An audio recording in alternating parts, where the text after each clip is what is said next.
Bonsoir à toutes et à tous, il est 22 h, bienvenue dans cette nouvelle édition. Voici les principaux titres.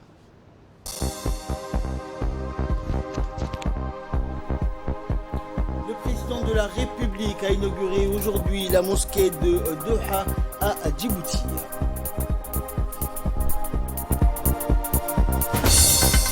Et les célébrations de la commémoration de la naissance de notre bien-aimé prophète Mohammed, paix et salut de Dieu soit sur lui, ont eu lieu dans les régions de l'intérieur. Et en nouvelle du monde, l'Union européenne fait face donc au coronavirus et a tenu une réunion virtuelle des dirigeants de l'Union européenne pour coordonner cette pandémie. Bonsoir à tous. Le président Ismaël Omar Guelleh a inauguré aujourd'hui vendredi la nouvelle mosquée de Doha située sur l'avenue Nasser à proximité du 2e arrondissement. La cérémonie d'inauguration de cette grande mosquée a vu la participation du ministre des Affaires musulmanes, de la Culture et des Biens Waqf, Moumin Hassan Barré, du chargé d'affaires de l'ambassade du Qatar à Djibouti, des membres du gouvernement et des nombreux fidèles issus des différents quartiers adjacents à la mosquée, à savoir les habitants du quartier 7, quartier 6, la cité Al-Hiba et la cité Makka al-Mukarrama. À son arrivée sur les lieux, le président de la République a été accueilli par le ministre des Affaires musulmanes, de la Culture et des Biens Waqf, Moumin Hassan Barré, par les ulama et les hauts conseils islamiques du pays qui lui ont souhaité la bienvenue à cette nouvelle mosquée. Après cet accueil des plus chaleureux, le président Guelleh a coupé le ruban d'inauguration de la mosquée.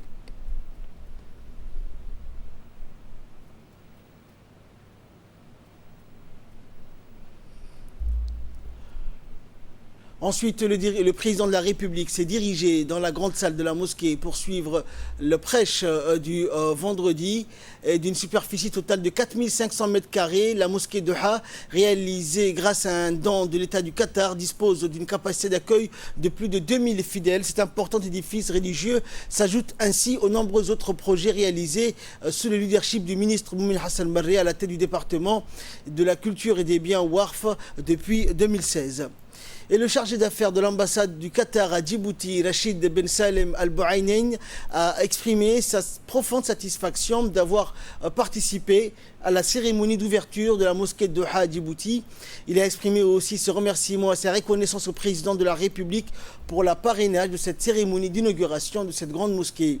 Le diplomate qatari a profité de cette occasion pour saluer les facilités fournies par les autorités djiboutiennes pour la mise en œuvre du projet de construction de la mosquée de Doha qui reflète les relations fraternelles entre Djibouti et l'État du Qatar. Rachid Ben Salem Al-Bouaïnein a également remercié l'émir de l'État du Qatar, Cheikh Tamim Ben Hamad Al-Thani, qui oriente la construction de cette grande mosquée de Djibouti dans le cadre de coopération conjointe entre les deux pays. Il a également souligné l'importance de la construction de mosquées dans l'islam et ainsi que l'ouverture de la mosquée de Doha qui intervient un jour après la commémoration de la naissance de notre bien-aimé prophète Mohammed, paix et salut de Dieu soit sur lui dans les pays musulmans, a-t-il déclaré à la fin de cette interview. Et ce communiqué, ce point de presse concernant l'évolution de la pandémie de la Covid-19 à Djibouti qui nous émane du ministère de la Santé, qui indique donc le bilan pour la journée d'aujourd'hui du 30 octobre 2020. 6 patients déclarés guéris, 131 tests pratiqués, 1 cas positif et 0 cas de décès.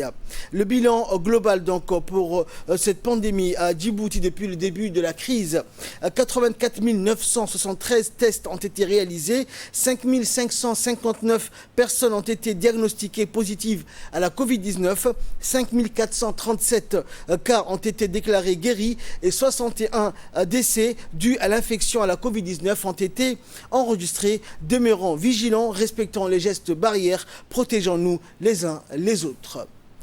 Dans l'actualité également, à l'instar des autres pays musulmans, la République de Djibouti a célébré hier soir la fête religieuse de Mouloud al-Nabi qui correspond à la naissance du prophète Mohammed, paix et salut de Dieu soit sur lui. À cet égard, les habitants du quartier 7 bis ont ravivé l'occasion avec des poèmes et des chants religieux. Rappelons que cette fête qui correspond à la naissance du prophète Mohammed, paix et salut soit sur lui, est aussi l'occasion d'écouter des hadiths concernant la vie de notre bien-aimé prophète Mohammed, paix et salut de Dieu soit sur lui.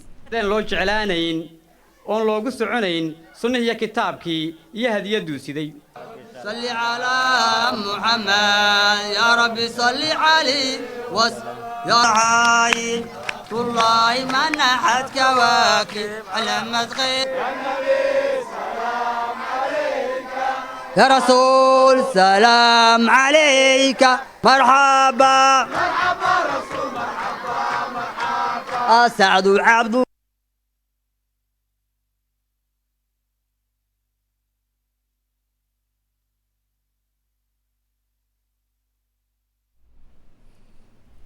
Ambiance similaire également, cette fois-ci dans la région d'Ali Sabié, où les Assadjog ont également célébré la fête du Mouloud al-Nabi en grande pompe. Une soirée donc d'incantation de poèmes religieux a été donc organisée pour cette occasion.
Et à l'instar des autres régions du pays, les habitants de la région d'Arta ont également célébré la commémoration de la naissance de notre bien-aimé prophète, que la paix et les bénédictions de Dieu soient sur lui. Cette occasion religieuse célébrée le 12 du mois de Rabi' al-Awwal de la date de Hijri a réuni les autorités locales et une grande foule de résidents d'Arta.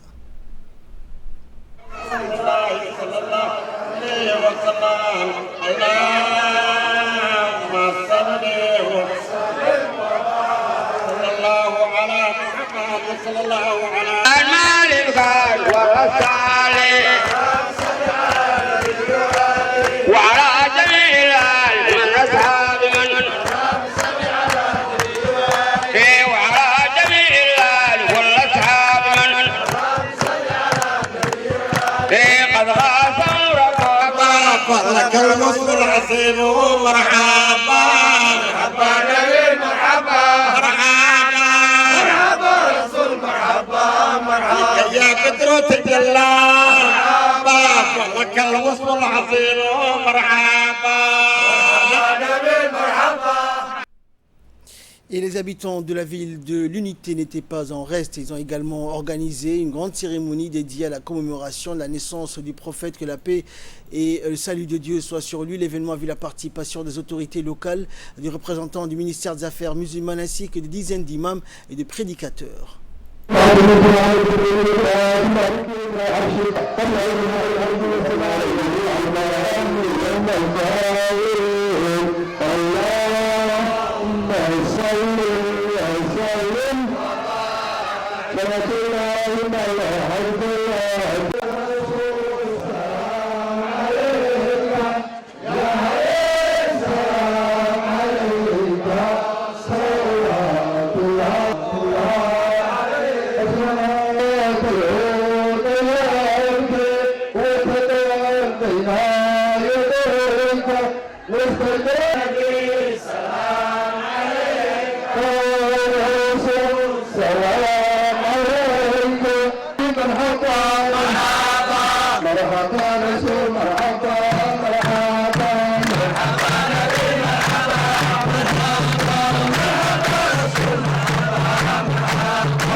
Et direction le nord du pays ou à Tadjoura, donc activité similaire où le lieutenant-colonel donc de la police Elmi de la région de Tadjoura a organisé donc une commémoration de la naissance de notre bien-aimé prophète Mohammed, paix et salut de Dieu soit sur lui, une communion donc religieuse à l'occasion du Mouloud al-Nabi. Le lieutenant a salué donc et adressé ses vœux de bonheur et de prospérité à son colonel Abdullahi Abdi et aux autorités de la région ainsi qu'à l'ensemble de la population tadjourienne et musulmane du monde entier.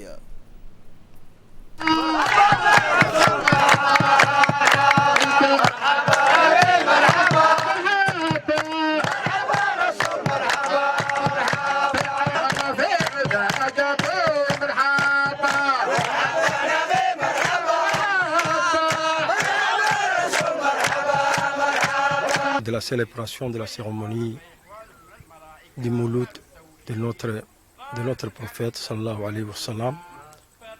J'aimerais saluer ici tous les musulmans, les autorités, ainsi que mon colonel, le colonel Abdullahi Abdi Farah, sans lesquels je n'aurais pu organiser cette cérémonie très importante. Comme à chaque année, nous célébrons cette cérémonie qui coïncide cette année islamique 1442. Cette date est très importante pour tous les musulmans du monde. C'est la date de naissance de notre prophète sallallahu alayhi wa sallam. Et c'est une fierté particulière pour moi en cette soirée solennelle, à l'occasion duquel j'aimerais partager cette fierté avec tous les Djiboutiens, avec tous les musulmans du monde. Dans l'actualité également, les géants français de l'hôtellerie Accor s'associent avec Kamaj Investment pour l'ouverture à Djibouti des hôtels Pullman Living, Novotel et Mac Gallery. Le groupe Accor, leader mondial de l'hôtellerie avec plus de 5000 hôtels et 10 000 restaurants et bars à travers le monde, vient de signer cette semaine un accord de gestion avec Kamaj Investment pour gérer ses premiers hôtels à Djibouti. Accor s'implantera donc pour la première fois à Djibouti avec la prochaine ouverture des hôtels Pullman Living, Novotel et Mac Gallery, trois prestigieuses marques appartenant à ce groupe hôtelier français fondé en 1967. Situé dans la ville, les établissements cohabiteront au sein même des zones de l'ancien port de Djibouti. Accor prévoit d'ouvrir le premier Pullman Living en 2023, un nouveau projet de construction comprenant 131 clés dans des appartements d'une, deux ou de trois chambres. L'établissement sera situé dans le quartier de Héran, à proximité de la nouvelle zone de libre-échange. Écoutons pour plus de précision les explications de l'entrepreneur et PDG Kamaj et Hussein Mohamed Roblé. C'est vrai que l'accord que nous venons de signer avec le groupe Accor est vraiment quelque chose de formidable et très intéressant pour le développement touristique du pays dans son entier. Et forcément pour nous, parce que c'est vraiment une chance et une opportunité pour nous de pouvoir avoir ce partenariat avec cette enseigne. Donc, comme vous le savez, Groupe Accor est l'un des leaders mondiaux dans l'hospitality et dans le domaine touristique. Ils vont nous apporter beaucoup de savoir-faire, ils vont nous apporter une expertise, ils vont nous apporter leur expérience et leur soutien dans tout le domaine. Ils vont nous aider à mieux former nos employés. Ils vont nous aider à prospecter dans le reste du pays et même dans la région de l'Afrique de l'Est. Et nous voulons profiter de leur force de frappe pour aussi opérer aussi bien dans le pays que dans les pays limitrophes. Donc c'était vraiment une très très belle chose. Cet accord, aujourd'hui avec le groupe Accor, nous l'avons travaillé depuis quelques années. Et il y a eu des hauts et des bas. Nous, à un moment donné, nous avons perdu de vue et nous avons aussi pris langue avec le groupe Marriott. in fine, nous avons retrouvé le groupe francophone et les premiers groupes avec lesquels nous avions entamé les négociations. Et nous sommes heureux de pouvoir signer cet accord avec ce partenaire qui, pour moi, est un partenaire naturel. Hein. Donc, même si dans les affaires, mais là, nous avons un bon partenaire parce que nous sommes quand même une culture, une histoire francophone. Et non seulement il y a ça, mais aussi c'est un grand groupe, un très grand groupe, un leader dans ce domaine qui n'a rien à envier aux autres groupes. Et ce n'est qu'un début. Hein, ce n'est qu'un début. Ils vont nous aider à déjà réaménager l'existence, c'est-à-dire l'Acacia, l'hôtel Acacia, qui est quand même mon premier hôtel, qui a aujourd'hui 10 ans. Et le deuxième plan ciel qui va devenir une galerie, un hôtel, boutique hôtel de 5 étoiles, avec lequel nous avons aussi signé cet accord et qu'ils vont gérer, manager, réhabiliter. Le nouveau accord qui s'agit de la construction d'un hôtel appart, c'est Pullman Living, c'est un concept vraiment de suite et d'appartement de haut niveau qui aura à peu près tout le confort d'un hôtel 5 étoiles, mais qui s'inscrit dans le concept de familial et d'appartement de luxe pour les séjours de longue durée. Troisième enseigne qui va redorer, qui va soutenir les deux autres enseignes. Et puis, comme vous avez pu voir dans notre accord avec ces groupes hôteliers, ils vont nous aider à développer l'ensemble de l'industrie touristique dans le pays. Que ce soit dans les régions, dans les sites touristiques. Donc ça ne fait que commencer à travailler. Inch'Allah, vous allez voir dans les années qui viennent, nous allons beaucoup faire pour le pays et beaucoup faire pour le développement touristique. C'est un secteur vraiment, une industrie touristique, c'est un secteur créateur de richesses et d'emplois. Et comme vous avez pu voir et écouter, c'est vraiment un point central de la politique du président de la République et qui a compris avant tout le monde que c'était un secteur à développer, qu'il y avait de belles opportunités. Il connaît mieux que tout le monde, jusqu'à même des fois envoyer des experts au Lakabé pour voir si la qualité de l'argile du coin pour en faire souvent des soins thérapeutiques ou des trucs de beauté. Donc il travaille beaucoup et nous serons à ses côtés pour, à notre niveau, à nos moyens, l'accompagner dans le développement de ce secteur touristique qui est vraiment important pour le développement du pays. Également dans l'actualité, l'Observatoire genre du ministère de la Femme et de la Famille a organisé dans la journée du 28 octobre une réunion de présentation de l'étude sur la représentation des femmes au sein de la défense nationale et de la sécurité publique en République de Djibouti. Cette étude réalisée par l'Observatoire genre du ministère de la Femme et de la Famille en 2019 a pour objectif principal de dresser un état des lieux et de déterminer les perspectives sur les statuts de la femme en uniforme en République de Djibouti dans le secteur de la sécurité publique. L'étude sur le statut des femmes en uniforme au service de la nation permettra d'amorcer l'analyse de la situation telle qu'elle se présente actuellement, suivi des recommandations. Les résultats de cette étude pourront former une base pour le suivi de l'intégration des femmes dans le domaine du secteur de la sécurité publique. Le lycée d'Obok a organisé le 28 octobre dernier également une cérémonie de remise de diplôme pour les lauréats du bac session 2020. Cette cérémonie a vu la participation du préfet adjoint, du chef de service régional du ministère de l'Éducation nationale, des parents d'élèves, des enseignants ainsi que des invités que sont les bacheliers. La cérémonie a été ouverte par le proviseur du lycée qui a remercié les participants et en félicitant les bacheliers qui sont plus méritants cette année du fait de la pandémie de la Covid-19 qui les a empêchés de finir leur année scolaire. Par la suite, les diplômes donc, ont été décernés aux bacheliers par les différents invités. Ont été également récompensés les 5 enseignants qui se sont distingués durant cette année pour leur dévouement et leur disponibilité pour aider les élèves à atteindre leurs objectifs par un certificat de mérite.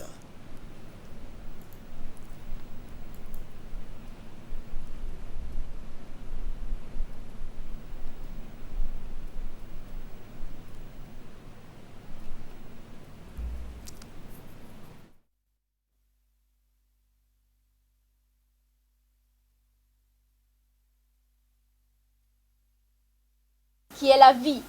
Vous qui êtes la première qui m'a ouvert les yeux, qui m'a appris à parler, à marcher, à aimer, qui m'a récité à réfléchir. Père qui m'a enseigné à comprendre, à me questionner, à me demander. Maman, but premier et final de ma vie. Maman, être suprême pour mon existence. Toi que j'ai connu en premier, comment oublier en dernier. Et dans le cadre de la lutte contre le commerce illicite et la contrebande des marchandises, les forces armées du Djiboutien ont saisi donc une importante quantité de cas de contrebande. Et c'est au cours d'une opération menée par les éléments de l'école militaire Gouled de Holhol qui ont intercepté donc un véhicule transportant un nombre important de colis de cas de contrebande. Aussitôt alerté, une équipe de la brigade mobile de la douane conduite par Yahya Moussaïgué, responsable du service de cette brigade mobile, s'est rendue à Holhol pour recevoir donc ces produits. À cette occasion, le lieutenant-colonel Mohamed Jama Kayad, chef du corps de l'école militaire Holhol, et Yahya ont présenté à la télévision nationale l'ensemble de ces colis de contrebande ainsi que les présumés auteurs de ce délit.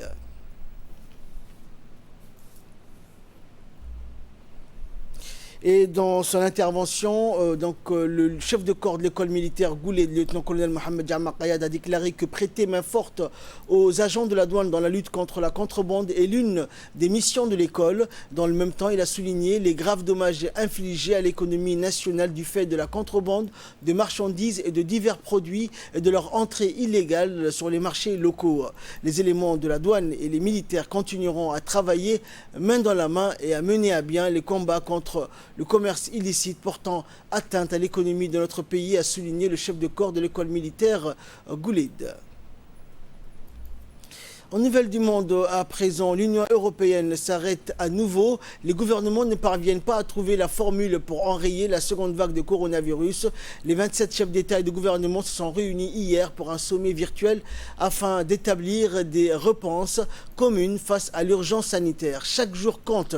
Il est extrêmement urgent d'améliorer l'efficacité de notre réponse à la pandémie, a averti le président du Conseil européen, Charles Michel. Et comme élément de réponse à cette crise, l'Union européenne veut coordonner ses stratégies en matière de tests. Les institutions européennes évoquent le recours à des éléments plus rapides qui peuvent changer la donne. Ils peuvent changer notre stratégie, souligne Charles Michel. Leur usage pourrait réinstaurer plus de libre circulation des personnes. Mais pour cela, nous devons coopérer sur l'homologation des tests rapides, organiser leur reconnaissance mutuelle, insiste le responsable belge. Le président du Conseil européen souhaite que les 27 s'accordent sur un plan de vaccination et sur les personnes prioritaires qui bénéficieront des premières doses lorsqu'elles seront disponibles. Selon la Commission européenne, il faudra attendre 2022 pour obtenir des quantités suffisantes pour l'ensemble de la population de l'Union européenne. L'objectif de ces réunions plus fréquentes entre dirigeants est d'éviter la cacophonie observée lors de la première vague.